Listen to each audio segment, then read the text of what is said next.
నూతనంగా డీజీపీగా బాధ్యతలు స్వీకరించిన అంజనీ కుమార్ మంత్రి తలసాని శ్రీనివాస్ యాదవ్కు మర్యాదపూర్వకంగా కలిశారు.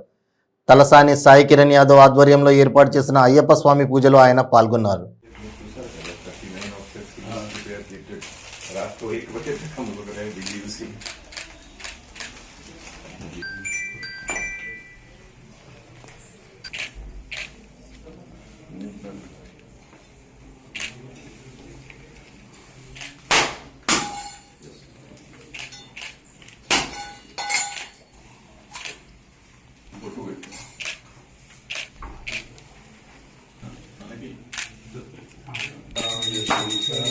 शंकराय मंगलम शंकरी मनोहराय शाश्वताय मंगलम गुरुवराय मंगलम दत्तात्रेय मंगलम राजराम मंगलम रामकृष्ण मंगलम अय्यप्पा मंगलम मणिकंठा मंगलम शबरीशा मंगलम नारायण मंगलम स्वामी।